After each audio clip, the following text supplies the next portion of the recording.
साहित्य क्षेत्रांत सर्वोच्च मान मेळिल्ले ज्ञानपीठ पुरस्कार सन्मानीत दामोदर मावजो हांणी मराठी भाशे संदर्भात केल्ले विधान अजापाचे। मावजो हांणी अशा प्रकाराचे विधानां करपा पासून पयस रावचे म्हण मंत्री सुदीन ढवळीकार उलयला। RDX को खातीर ढवळीच्यान विदिता प्रभू।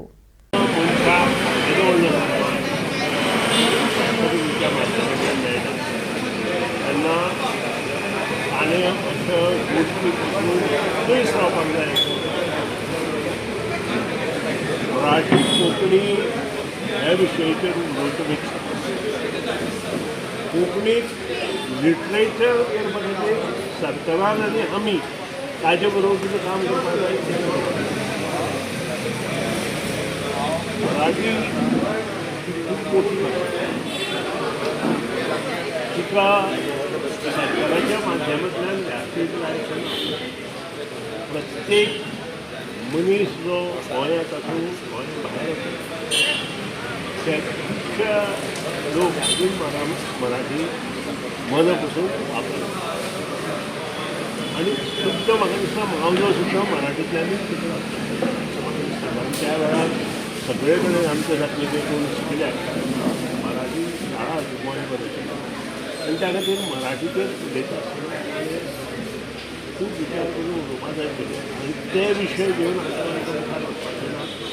कारण 1944 कितें जालें तें आमी पळयलां। आमचें कितें समाजाचें नुकसान जालें, बंद गोंयचें नुकसान जालां, तातूंत मृत्युमुखी पडल्या कितल्यान भुरगे इतल्या म्हज्या लक्षांत ना पूण पडल्या आनी कितलेशेच नुकसान सामाजीक नुकसान जालें पूण त्याच बरोबर इतर क्षेत्रांचें नुकसान भरपूर जालां आनी तें नुकसान आसा गोंयांत आमकां करपाचें ना। लिटरेचर वाडोवपा खातीर कोंकणी आमी कितें करपाक जाय हांवें सांगचें हाजें मनांत ही आसा। कारण खंयचीय भास जर मोदी आसली तिका पायो भक्कम आसता आनी भाशेचें राजकारण करून आमकां मुखार वचपाचें ना। ह्या खातीर जें कितें पळय मावजो उलयला तें मर्यादीत हाजे उलयताचेर चड गोश्टी जावच्यो न्हय अशें म्हाका दिसता।